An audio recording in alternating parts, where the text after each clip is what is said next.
Good day. You are hearing the voice of Patricia Angelin, and you are at All the Feels. I'm here in New York at Alba Technique, and you are looking at the beautiful carnations and a dried hydrangea in the Red Room, which is our conference room here at Alba Technique Studio. And the carnations are courtesy of he just has two names for this now. Holly Roses at wholesale, and also they're courtesy of Bill Frazier. And that florist shop is on the Floral Block in New York on 28th Street between 6th and 7th in New York, if you ever happen to be in New York.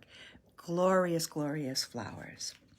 Turning this around in the camera so that you can see me. I am here with you. And for today, I've been thinking as the holy days come and we're already into Hanukkah. I think it's the third day today, and into for those of us who are Christians, into Advent, which means to come. So in the preparatory time of the coming of the birth of celebrating the birth of Jesus Christ, Advent. I've been thinking about the oneness of us as humans, with all of the race strifes and blaming and all of these things, some of it warranted, of course, but we may need to make sure that we are also thinking that the most important thing is that we are all members of humanity. We are all members of the human race. And depending upon where our ancestors millennia ago settled and how much sun there was and was not, that's what the differences in pigment, in our skins and colors of our hair and eyes, and that's how all of that developed, which should be to state the obvious, but I think it gets lost in the shuffle of our emotional reactivity to injustices past and present. So I've been thinking about all of those things, of course. And so there are two pieces. One is a memory, and one is a sonnet, which is an old thing. And so one is a 17th century and one is a 20th century memory. And I think they go together. And I hope that you enjoy them and that you do too. So this today is John Donne and Thomas Merton. Turning the camera around.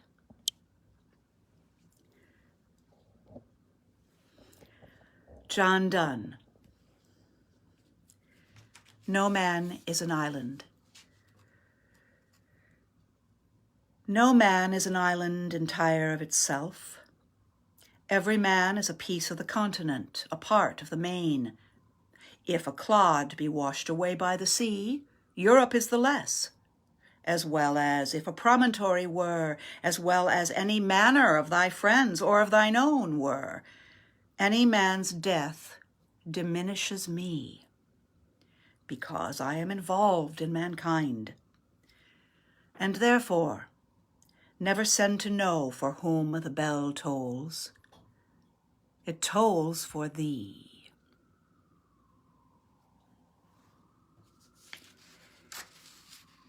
And in Kentucky, Thomas Merton was standing on a street corner, and all of a sudden, Mr. Merton, this was before he became a Trappist monk, Thomas Merton, M-E-R-T-O-N, Thomas Merton. He was standing on a corner, and all of a sudden, an extraordinary thing happened to him in the way he saw all the people unknown to him around him, which I think fits in with John Donne's ask not for whom the bell, meaning the bell tolling so that somebody has died, bing, bong, bong. That was, done in Europe when somebody died, when they were having a funeral, still is in most places. And so somebody might be saying, who is the bell tolling for? Who has died? And that's what he means by, therefore, send not to ask, and therefore never send to know for whom the bell tolls. It tolls for thee, for each one of us. So Merton, fast forward a couple of centuries, Merton has this extraordinary experience, which I remember that he had, but I don't remember what exactly he wrote and said about it. So here I will share this with you. Quote, in Louisville, at the corner of 4th and Walnut, in the center of the shopping district, I was suddenly overwhelmed with the realization that I loved all of these people, that they were mine, and I theirs, that we could not be alien to one another, even though we were total strangers. It was like waking from a dream of separateness, of spurious self-isolation in a special world. This sense of liberation from an illusory difference was such a relief and such a joy to me that I almost laughed out loud. I have the immense joy of being man, a member of the human condition, a member of the race in which God himself became incarnate. As if the sorrows and stupidities of the human condition could overwhelm me now that I realize what we all are. And if only everybody could realize this. But it cannot be explained. There is no way of telling people that they are all walking around, shining like the sun. Then it was as if I suddenly saw the secret beauty of their hearts, the depths of their hearts, where neither sin nor desire nor self-knowledge can reach, the core of their reality, the person that each one is in God's eyes. If only they could all see themselves as they really are, if only we could see each other that way all the time, there would be no more war, no more hatred, no more cruelty, no more greed. But this cannot be seen, only believed and quotes, understood by a peculiar gift.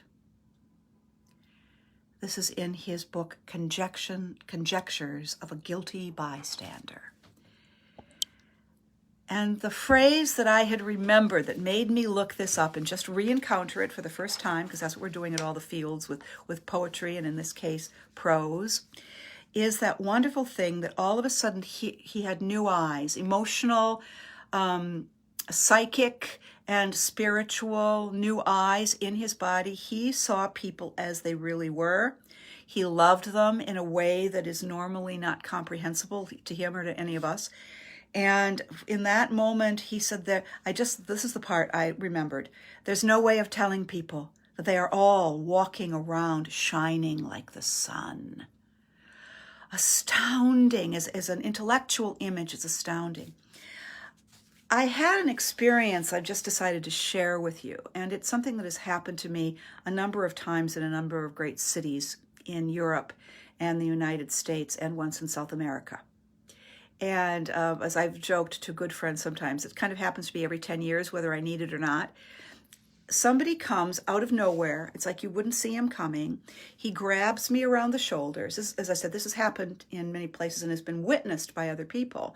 Lifts me off the ground about that far, and I am no lightweight, but lifts me off the ground. So we're face to face, and in fear, of course, I go dead still and I go internal. For some reason, I never yell, I don't fight, I don't scream, which some of my martial arts friends drives them crazy, and they've tried to tell me what to do with this. I don't think that's mine to do. I go intellectual, I go my mind goes very, very, very fast, and I decide what I'm going to do. And then the last time this happened in New York, I was very fortunate once the guy put me down, I saw, is he on drugs? Does he mean me harm? What's the intent? And there was a blankness in his eyes that was weirdly not mental illness and was also not drug-induced. So I did not know what to make of this experience. So when the guy put me down, I took evasive action, and that's the rest of the story we don't need to talk about here. The thing that's interesting about it, I think, in the context of see how we see each other and how we relate to each other, is I was in a class at the time, this would be 10 years ago now, with a wonderful gentleman who's a musician and also from a very long line of shamans in the Yoruban West African tradition. And so something just told me when I saw him the next night, I thought, oh, Renee will know. He will have a reference point for this that none of my traditions really give me. And so I said, can we have coffee after class? He said, sure, Pat, no problem. We had coffee. And Renee said, yes, I know. I can tell you exactly what this is. In my tradition, he would be called a shadow person. He's one of the shadow people. I said, well, I still don't understand. Why is he grabbing me? He says, shadow people are deficient in light. They are in a shadow world. I said, so it's not an emotional illness? He goes, it's a different category. In our tradition, you'd go to a shaman, about it. I said, okay. So what do I do? He said, Pat, there's nothing you can do about it because the shadow people see us differently. They don't see, our eyes and cheeks and chins and lips and hands. They see us as walking eggs of light. Isn't that interesting? Walking eggs of light. And when people have a greater light, then that's what they go for. I said, but I didn't sense that he was pulling anything out of me, but was he attempting to share in that? He says it's exactly what he was doing. He was attempting to share in your light. And that's why it keeps happening to you, because these people, they see you and they don't see Pat Angelin. They see this person whose light shines at them from a block away or more. And I went, okay. I still kind of don't know what to make from it because I don't come from a shamanic background. But he said, don't worry about it, Pat. Number one, there's nothing you can do about it. And number two, they're not going to hurt you. I said, did I do him any good? He said, alas, no, they cannot take from your light, and yet they seek it. So this is what Thomas Merton saw. He saw with these kinds of eyes, only he wasn't a shadow person, but he was a seeker, and he was a seeker, a spiritual and mental and intellectual seeker all of his life, and it finally led him to a Trappist monastery and a vow of silence, and but only after he'd been all over the world and had studied Buddhism and in various forms, and very, very interesting guy if you want to read about him, Thomas Merton. And John Donne was also expressing, not the part about light, but the part about we are not in the ultimate reality with a capital R as separated from each other as we feel in this current life world. We're not as separate as we feel. We are all contributing to each other. We're all a part of each other. Our thoughts have energy, and our emotions have energy, and our physical doings have energy. And, these things are being scientifically gradually proven. And Thomas Merton saw how wonderful I am and you are. Isn't it wonderful? You are walking around the world shining like the sun. And that's what I want to leave you with. Think about that. You are in your body right now, shining like the sun. Please love yourself. Please love each other, even when we're annoying, because we are a part of you. Send not, get the quote right, Pat. Therefore never send to know for whom the bell tolls. It tolls for thee.